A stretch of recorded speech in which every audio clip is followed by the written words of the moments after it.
और उसके लिए कथा को समझना जरूरी है। भागवत में यदि आप कथा का प्रभाव अपने ऊपर चाहते हैं तो भागवत में 4 शर्तें बताई गई हैं कथा को सुनने की। ध्यान से सुनिएगा ये 4 शर्तें। भागवत कहती है माताओं, विश्वासो गुरु वाक्येषु स्वस्मिन् दीनत्व भावना मनोदोष जयश्चैव कथायाम निश्चला मतिः। सबसे पहली शर्त, विश्वासो गुरु वाक्येषु, अपने गुरु के वाक्यों पर हमें विश्वास होना चाहिए। स्वस्मिन् दीनत्व भावना, प्राणी मात्र के प्रति दीनता का भाव होना चाहिए, ये दूसरी शर्त है। और तीसरी शर्त क्या?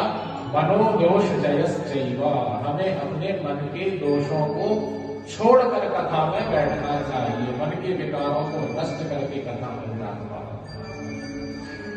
मनोदोष जयश्चैव। और चौथी शर्त है कथायाम निश्चला मतिः।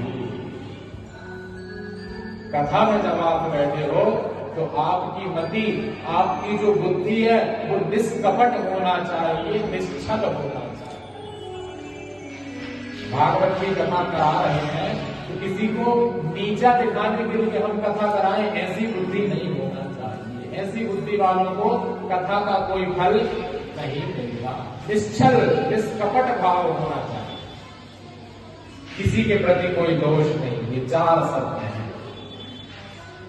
गुरु के प्रति विश्वास, गुरु के वाक्यों पर विश्वास, प्राणी मात्र के प्रति दीनता का भाव, मन के विकारों को छोड़कर कथा में बैठना और निश्चल रूप से कथा में बैठना। ये 4 शर्तें जब हम स्वीकार करते हैं तभी भागवत की कथा हमें प्राप्त हो चुकी है।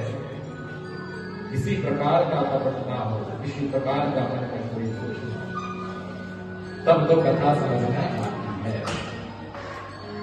सुनता तो सब है, कथा को सुन सब रहे हैं, पर कथा हमारे जीवन में काम कब करेगी, कार्य कब करेगी? जब हम उस कथा को सुनकर उसका मनन करेंगे। मनन करने के बाद जब हम उस कथा पर विचार करके कथा को समझेंगे, तब कथा हमारे जीवन में कार्य करती है। सुनने बस से कुछ नहीं होता।